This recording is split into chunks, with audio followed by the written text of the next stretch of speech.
Hello everyone, today our group, which is group 13, will present about our operating system assignment. So I will introduce our groupmate. So I'm Muhammad Azhar Safan bin Amar Azizi and Lee Antek, Arvin Saint Chanjun and Ong Wei Jun.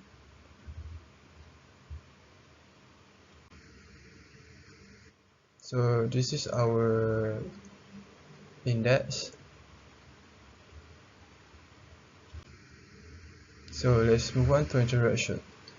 So our group will given topic scheduling algorithm, and which is algorithm tell us how much CPU time we can allocate to the processes. These scheduling algorithms are either preemptive or non-preemptive. Preemptive scheduling algorithms are those which are based on priority of the processes. Okay, so this is our table. So we have process, burst time, arrival time, and priority. So total process is 8 process we have. Alright, let's go to the round robin. Alright, so let's take a look at our round robin. The given quantum is 5. So the main key to answer this round robin is you must refer the table, which is arrival time and burst time. So at the first round, we must refer the arrival time, which is P7 come first because 0 milli per second. So we put it as the burst time. Okay, and then at the second process, which is P6, which is P6 come after P7, which is 3 milli per second. So the burst time of the P6 is 4, and then at the process 3, we put P3 because the arrival time is 4 milli per second, and then we put 9 as the burst time. Okay, and then at the P5, we put P5 because P5 is come after P3, which is 5 milli per second, and the burst time is 11. So what happened to P4 until P8? P4 until P8 didn't come yet at the first round. Alright, so let's go through the second round. So at the second round, we must refer at the first round. Okay, so let's say the burst time. The burst time is more than our quantum, which is 5.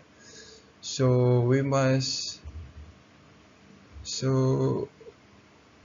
minus with the quantum number, which is 5. So let's say if our original number is less than our quantum number, which is 5, so we must minus our burst time with the original number. So let's say at the round 1, at the P7, our burst time is 8. So 8 is more than our quantum number, so we will minus with our quantum number, which is 3. Okay, at the second process, which is P6, so P6 is the number at the first round is 4. So we minus by 4 the original number because 4 is less than our quantum number. Alright, so let's see the process 3. So process 3 at the second round will be 4 because we will minus 9 with 5 because 9 is more than our quantum number. So same goes to the process 4, which is P5. We will minus 11 with 5 because 11 is more than our quantum number, so it will be 6. Alright, so P4 until P8 has arrived at the round 2. Okay, so let's put the burst time on the P4. Alright, so burst time at P4 is 7, P1 is 10, P2 is 3 and P8 is 12. Alright, so let's continue to the third round.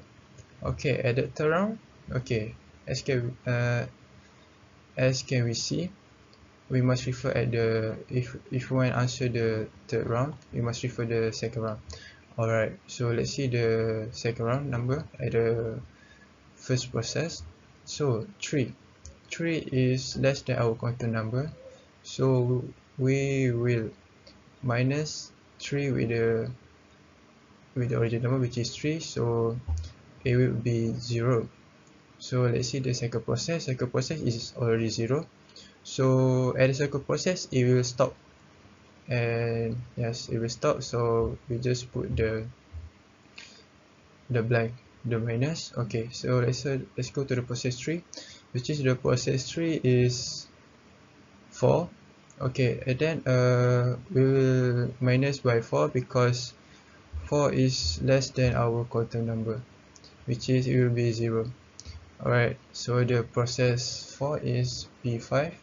So let's take a look. Okay, so our second round at the process 4 is 6, so we will divide by 5, and then it will be 1.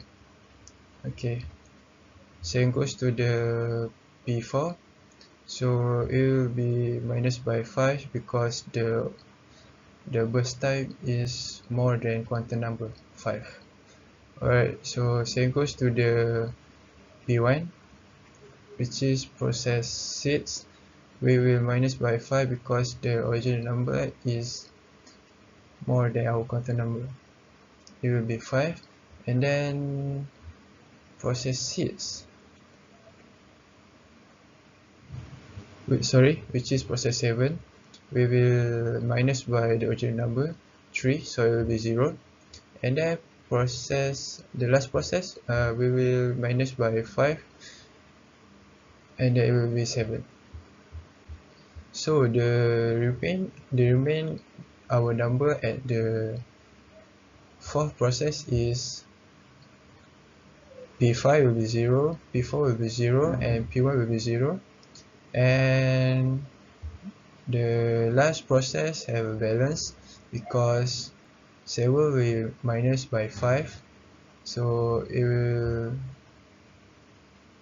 make it become 2. Alright, okay. Alright, so let's go to the waiting time. Okay. Alright, so the formula to answer the waiting time is allocate number minus by arrival time. So let's see, for example, at the P1, 36 and 11 is our allocate time, minus by 9, which is our arrival time. So 36 plus 11 minus 9 will become 37. So P2, 41 our allocate time, minus 12, arrival time will become 29. P3 will become 13. P4, 37. P5, 34. P6 is 2. P7 is 14. And then lastly, at the last process, will become 37. So how to calculate the average waiting time?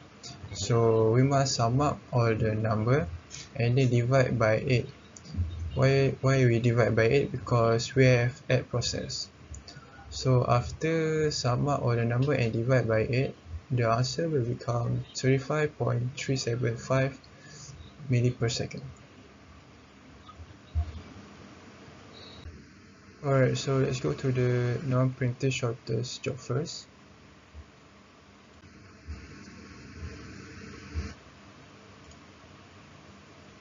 Alright, so the formula to answer this is response time minus arrival time. So let's take a look at the P1, which is process 1.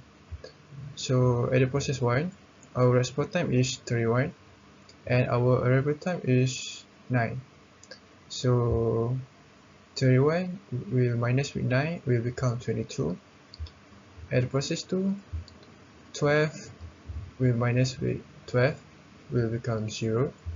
At the process 3, 22 minus 4, which is will become 18. And process 4, 15 will minus with 8 and become 27. And the process 5, 41 minus by 5 will become 36. At the process 6, 8 minus 3 will become 5. At the process 7, 0 minus 0 will become 0. And at the last process, which is process 8, 52 minus 15 will become 37. Alright, so let's calculate the average waiting time. So the formula to calculate average waiting time is we sum up all the number and we divide by 8, which is the 8 means our process, which is we have 8 process, so we must divide by 8. So after we sum up and divide by time of process, the answer will become 15.625 milli per second.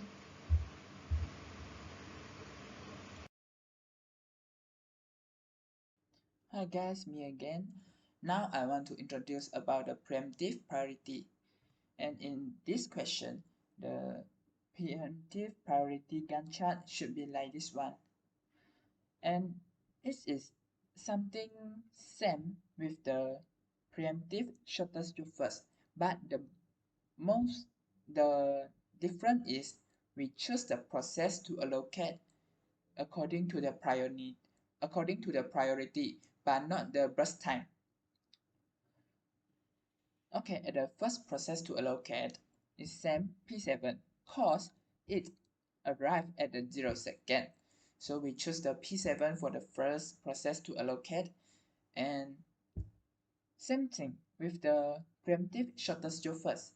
We got an interrupt at the 3rd second because P6 is arrived.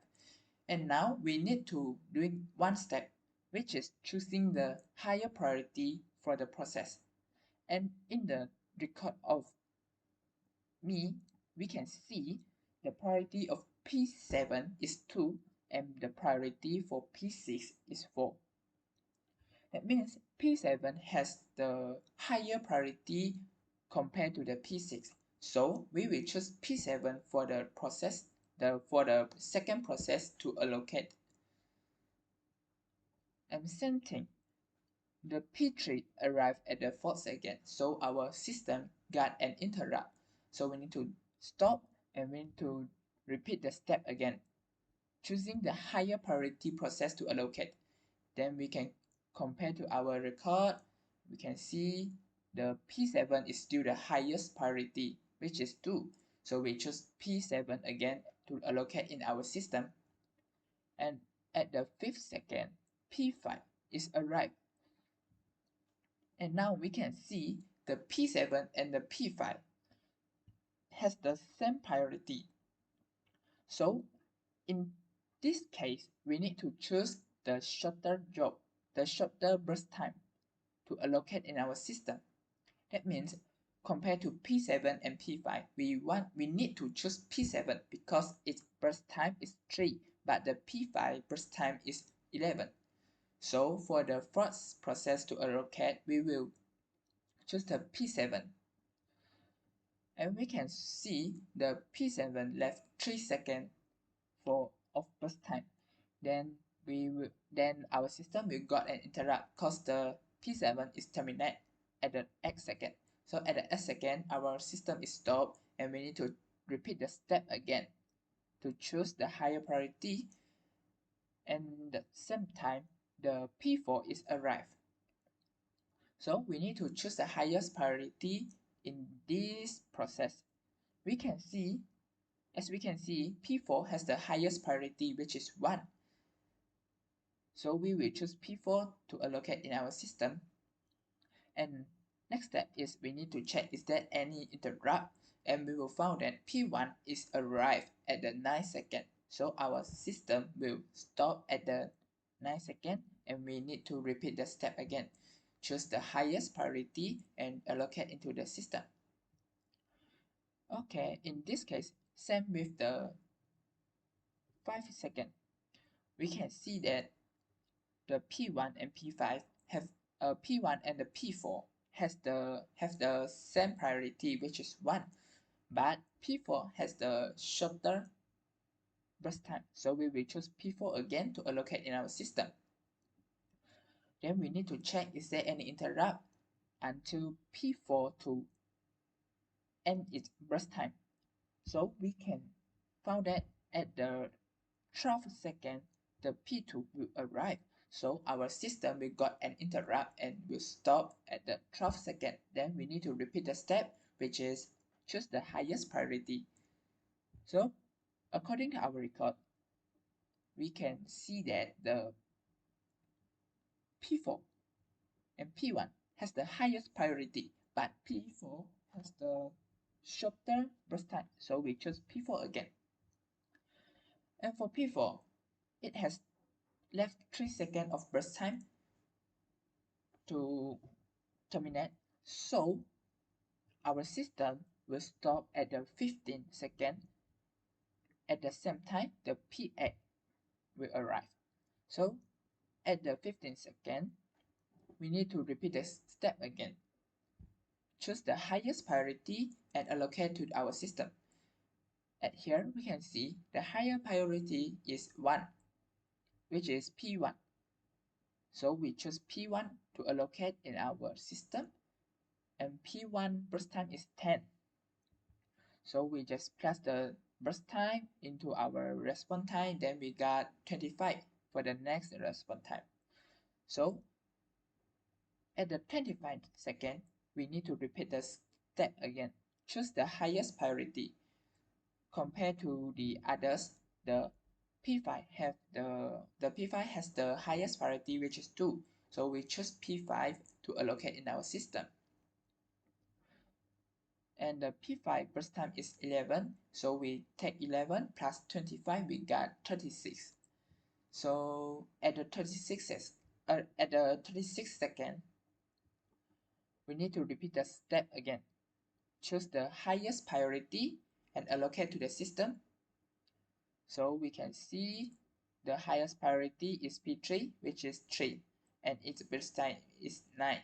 So we take 9 plus 36, we got 45. And after calculate the response time, we need to repeat the step again. Choose the highest priority and let the process allocate into our system.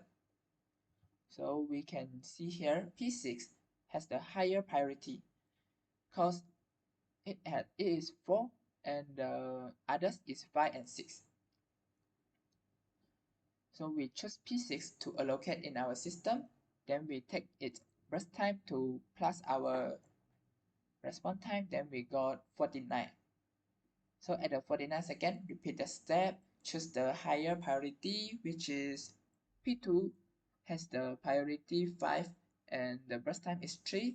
So 3 plus 49, we got 52. And the last process, we just allocate it. The P8 has the 12 second of burst time. Then we plus the response time, we got 64. And the most important thing in priority is the number of priority smaller is higher. That means for the priority, the number of priority is higher when it is small. For example, P7 it's got priority of 2 and P3 got priority of 3. In here, P7 is higher than the P3 because its priority number is smaller than the P3. So its high priority is higher than the P3. Okay, let's move to waiting time. In waiting time, same step with the preemptive shortest job first. We need to take the time, the response time, and minus to our arrival time. For example, P1. P1 is allocated into the system at the 15 second and it is arrived at the 9 second. So we take 15 minus 9, we got 6. And for the others process, we need to repeat the step, which is take the response time minus the arrival time. And for the average waiting time, we take the sum up of the waiting time for all process and divide by the number of process. For example, here, got the first number 6 is come from P1. P1 waiting time 6, and the second number 37 is come from P2. P2, we sum up the P2, we got the 37, and the third number is 32. We can see here P3. After calculate, we got the 32 waiting time for the P3, and the P4 is 0, P5 is 20, and the P6 is 42, and P7 is 0 here, and the last P8 is 37 here. So we sum up and divide to 8, we got the average waiting time, which is 21.75 ms. And that's all for today. Thank you.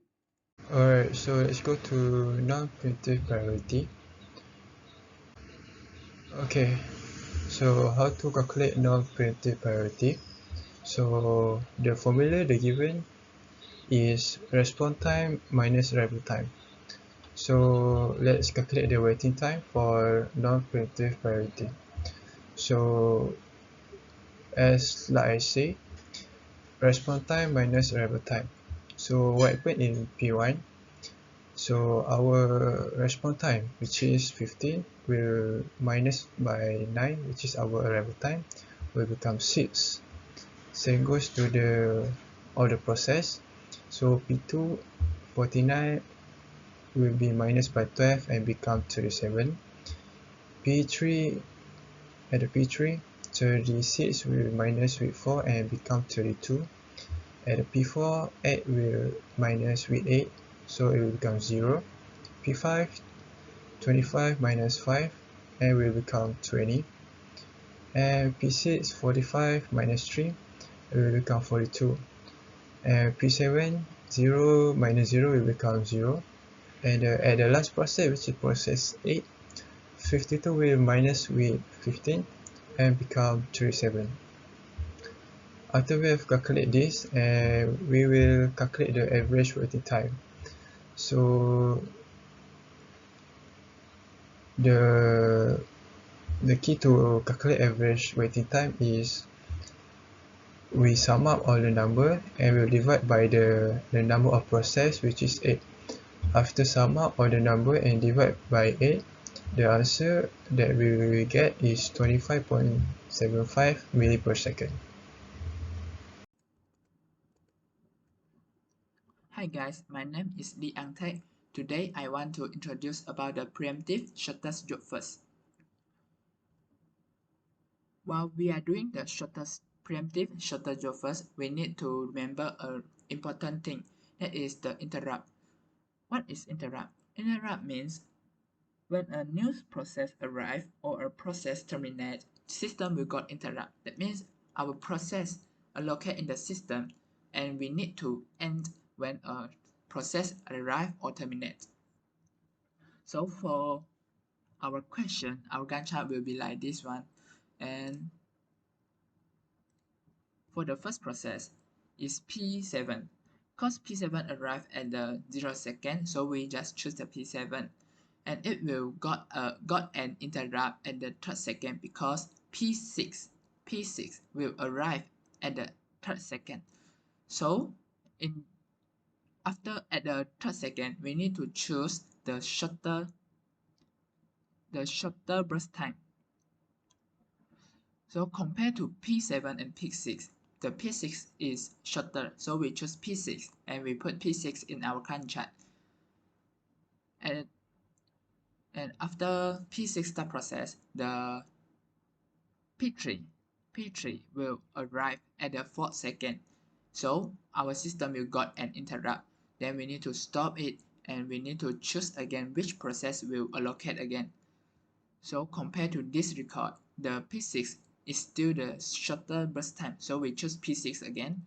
and the P5 will arrive at the 5th second. So the system got an interrupt again and stop, and we need to doing the step again, which is choose the shorter burst time. According to our record, the P6 is still the shortest burst time, so we choose P6 again, and the P6 left 2-second burst time. So that means our system will get an interrupt when P6 terminates. So at the 7th second, the P6 is terminated, so our system got an interrupt. Then we need to choose again which process have the shortest burst time, and compared to our regarding to our record, the P7 is the shortest, so we choose P7. But at the 8th second, P4 has arrived, so we need to stop our system and we're doing the step again. We choose the shortest burst time for the process, and we know P7 is the shortest, then we choose P7 again. And the P1 is arrived in our system at the 9th second, so our system got an interrupt, then we need to stop. And when we stop, we need to choose doing the step, choose the shortest burst time. And regarding to our record, our shortest burst time is P7, which is 3. So our system will stop at 12. And at the 12, the P2 will arrive again. Will arrive. So we need to doing the same step, which is choosing the shortest job first. So according to our record, the P2 is the shortest, so we choose P2. And our response time is 12 now, but then we plus the burst time of P2, which is 3, that we will get 15. So at the 15th second, our process X, which is P8, will arrive and the P2 will terminate. So we need to doing the step again. We choose the shortest burst time for this system, which is P4. P4 is 7, is the shortest, is the smaller number compared to others, so we choose P4. So P4 burst time is 7, our response time is 15, so 15 plus 7 we got 22. And now the system got an interrupt because P4 is terminated. So we need to doing the step again, which is choose the shortest burst time. And according to our record, the P3 will be the shortest, then we choose the P3. P3 burst time is 9 and our response time is 22. So 22 plus 9 we got 31. And remember, when we choose the process, we need to write the process in the Gantt chart. And at the 31 second, we doing the step again. Choose the shortest burst time. So we can see P1 is the smaller number of the burst time, so we choose P1. Then it is 10, right? So 10 plus the response time 31 is 41. And after this, we need to doing the step repeat the step again and again. So we choose the shorter burst time, which is P5. P5 is 11. 11 plus 41 is 52. And we left last process, which is P8, is 12. So we take the 12 plus the 52, then we got 64. And for the waiting time, we need to check the process take how many seconds to wait until it allocate. That means the process response time minus its arrival time. And we can show in the Gantt chart, P1 is allocated at here and its response time is 31. That means it takes 31 seconds to wait until it's allocated. And it arrived at the 9th second. So we take the 31 minus 9, we got 22. And now we need to repeat the step again. Check the Gantt chart where is the process allocated and take the response time minus its arrival time. And P2 response time is 12 and it is arrived at the 12 second. So we take the 12 minus 12, we got 0. And P3 response time is 22. And it arrived at the 4 second. So we take 22 minus 4, we got 18. And for P4 is respond at the 15 second, but it is arrived at the 8 second. So we take 15 minus 8, we got 7. And for P5, it respond at the 41 second and it arrived at the 5th second. So we take 41 minus 5, we got 36. And for the P6 response time is 3 and it is arrived at the 3. So we take the 3 minus 3 equal to 0. And for P7 is unique because it arrived at the 0 and its response time is 0, but it got interrupt when it's processed. So we need to plus one more time of its waiting time. So we can check in the Gantt chart. P7, one P7 is here and the other P7 is here. So we need to sum up how many seconds did the P7 waiting for allocate again. So we can see here P7, the second allocate times is 7 and P7, the first P7 allocate is end at 3 seconds. So we take the 7 minus 3, we got 4.